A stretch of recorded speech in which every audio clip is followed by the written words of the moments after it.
Good morning, children. In the previous video, we had started chapter 9, producing food. In that part, we had learned 4 methods of growing a crop, which are preparation of soil, sowing of seeds, use of manure and fertilizers, and irrigation. Now today, we will learn some more methods of growing a crop. So, the 5th method is weeding. In weeding, many unwanted plants grow along with the main crop. These unwanted plants are known as weeds.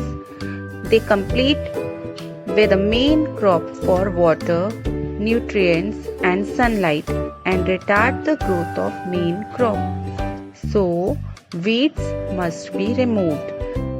So, the process of removing weeds is called weeding. Weeds can be removed by hand or using a tool like trowels, which is also called as khurpi, and harrows. Nowadays, farmers use chemicals called weedicides to destroy weeds. After weeding, plants can be protected from pests by spraying pesticides and insecticides to kill pest and insect, and by putting up scarecrows to scare away the birds. Plants can be protected from diseases by soaking seeds in fungicides and antibiotics before they sown. And plants can be protected from diseases by spraying fungicides and antibiotics on the standing crops also. Now, the other method is harvesting. When the crop matures, it has to be cut close to the ground. The process of cutting mature crop plants is called harvesting. It is done either by sickles or machines called harvesters. After harvesting, there is a need to separate grains. So, the process of separating grains from the harvested crop is known as threshing. Threshing is done by spreading the harvested crop on the ground and walking over it. Animals such as bullocks and camels are used for this purpose. In large farm, a machine called thresher is used for threshing.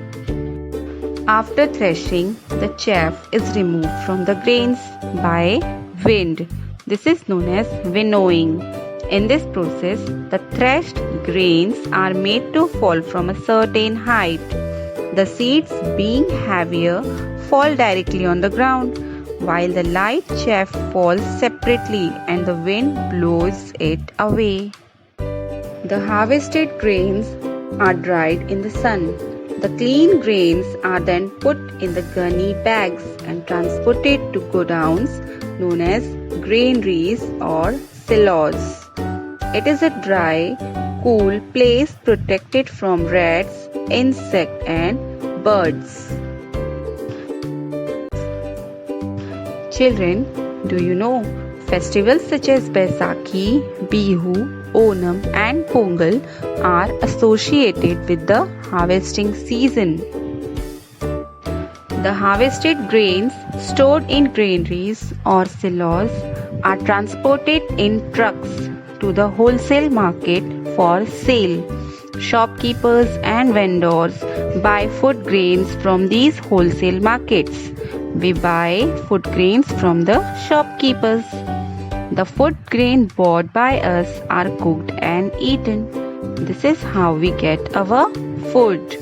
This is called the journey of food.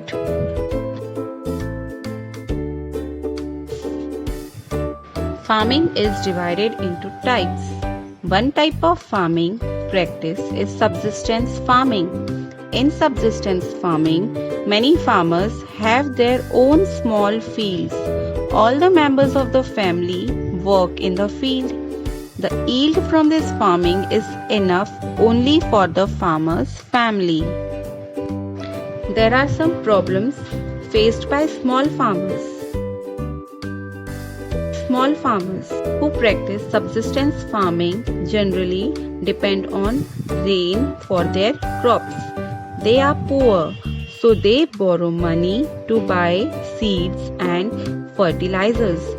If the crop fails to grow due to poor or excess rain, they are unable to pay back their loans. At times, the big farmers take away the land of the small farmers if they fail to repay the loan. They then become landless farmers or laborers. They have no option but to work on the farm of other big farmers who exploit them by giving poor wages. So at times, they are forced to leave their homes and moved out to cities in search of work. This movement is called migration. This migration we had learned in chapter 1st also, children. The government, however, has various schemes to help small farmers. The human population is increasing at an alarming rate. We need to increase our food production. Farmers are using scientific methods, modern irrigation facilities, manure fertilizers and insecticides, pesticides and weedicides to increase food production.